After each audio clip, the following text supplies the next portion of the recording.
The last thing I said to my sister was in a Morrisons car park in Stretford on a Tuesday in March 2011. I told her I hoped she had a long life.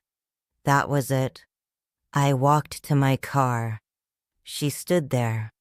I didn't look back to see what her face did. People assumed that was a cruel thing to say. Maybe. But I'd spent 20 years watching her very carefully, and I knew exactly what I was doing. I was 71 years old when I cut Pauline off. She was 65. We had grown up 18 months apart in a house so small you could hear the other person's breathing through the walls at night. And I let her go the way you let go of something you've been holding too long, not with grief, with relief. This is not a story about forgiveness. I want to be clear about that up front. If you're waiting for the part where I reconcile with her at a deathbed somewhere, you're watching the wrong video. This is a story about a plan I had, a very sensible plan, and how that plan turned out to be the reason the damage went on as long as it did. I worked at a women's prison for 27 years. I saw women in there who had been wronged badly. Some of them had also wronged badly. Usually both.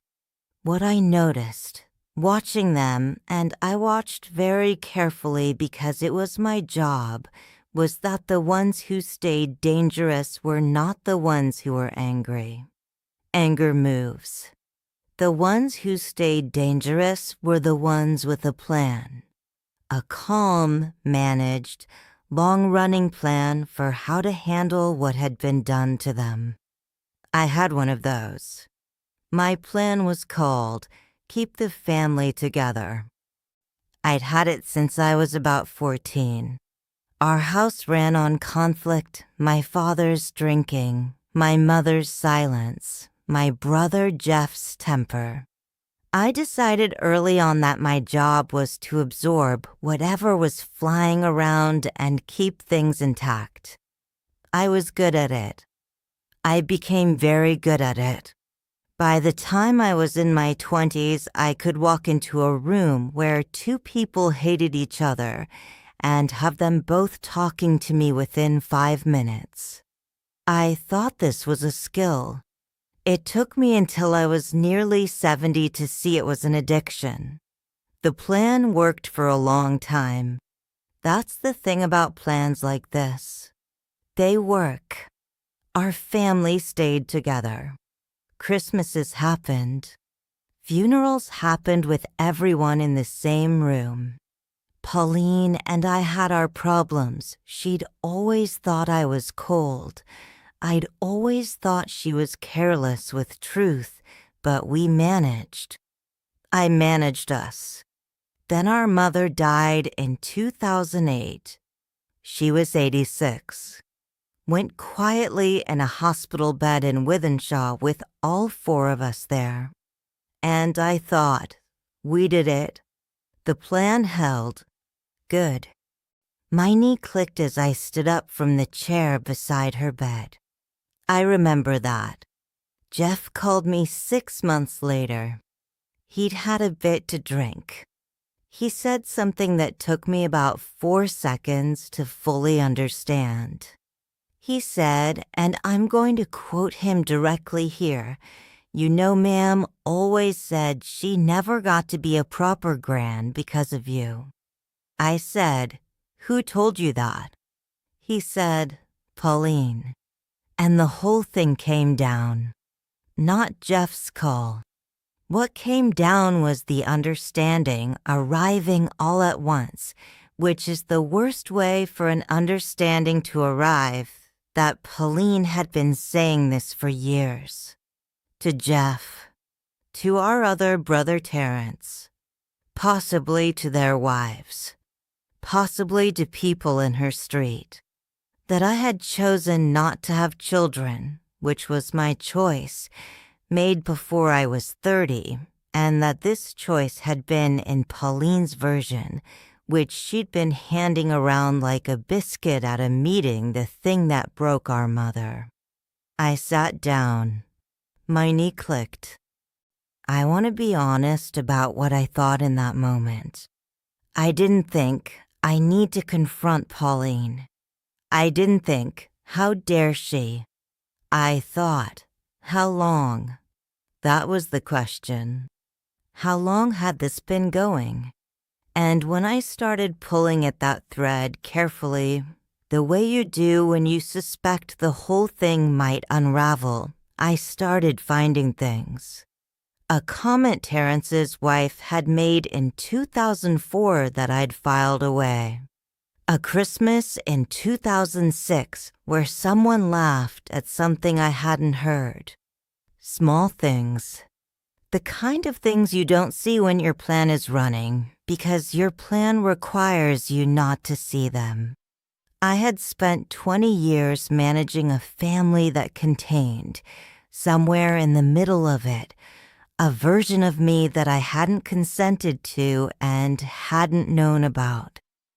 Some of you are carrying a version of yourself right now, a version someone else built and has been showing around, and you have a plan for how to deal with it. A sensible plan. A plan that requires you to keep your mouth shut and keep showing up. That plan is costing you something you haven't put a name to yet. I confronted Pauline in January 2011. I didn't do it at Christmas because I didn't want to ruin Christmas, which, you'll notice, is still the plan operating. Still managing. Still absorbing. I sat down with her in her kitchen in Didsbury, and I told her what I knew. She denied some of it. She qualified the rest. She said, "You have to understand, Ma'am was unhappy, and someone had to carry that." She meant me. She meant I had to carry it. I told her I'd think about it, which was a lie. I'd already thought about it. I thought about it in her driveway before I knocked on the door, and I knew by the time I rang the bell. But old habits, a lifetime of smoothing, mean the exit takes longer than the decision. The Morrisons' car park was 2 months later. We'd attempted one more family thing, a cousin's birthday, and something small happened that I'm not going to describe because it's not the point. The point is that I stood in that car park and I knew, if I walk back to her now, I will be walking back to my plan. Not to her, to the plan. I said, "I hope you have a long life." And I walked to my car. Here's the thing about cutting someone off that no one tells you straight. It doesn't feel like freedom at first. It feels like amputation. You keep reaching for the limb. You go to dial a number and catch yourself. You hear something, a song, a phrase your mother used, and you think Pauline would have, and then you stop. That stopping is its own kind of grief. It's not regret, but it lives in the same neighborhood. My plan, the keep the family together plan, had a fatal design flaw. I had built it on the assumption that keeping people in the room was the same thing as keeping people close. It isn't. I kept Pauline in the room for 50 years. She was never close. She was just in the room. The mistake wasn't cutting her off at 71. The mistake was not understanding earlier what I was actually managing. I wasn't managing family conflict. I was managing my own need to be the person who held things together. That's a different job, and it has different costs. I think about the women I watched in 27 years at Style, the ones with the long comm plans. What I noticed, and I noted this specifically because it puzzled me, was that the plan always ended up serving the planner more than anyone else. The plan was for them. It gave them a role. It gave them a reason to keep going back into rooms that were bad for them. And the thing I see now, clearly, from this side of 71, is that I was doing the same thing. Pauline wasn't the problem I was solving. Pauline was the reason I got to keep solving. You think you're keeping the peace. Check that. You might be keeping the position. I'm 84. My left knee clicks every time I sit down, which is more often than it used to be. I have not spoken to Pauline in 13 years. Geoff died in 2019. Terrence and I talk at Christmas, briefly and without difficulty. My life is quieter than it was. That's not a complaint. What I would have missed if my plan had held, if I'd managed my way through that kitchen in Didsbury and that Morrisons car park and kept the whole thing running. I would have missed the specific silence that comes when you stop performing a version of yourself that was never accurate. I don't know what Pauline tells people about me now. Probably something. She was always good at something. What I know is this. Every room you keep someone and costs you a room somewhere else. I kept Pauline in a room for 50 years. I got it back at 71. You do the accounting. The things worth keeping don't need that much managing.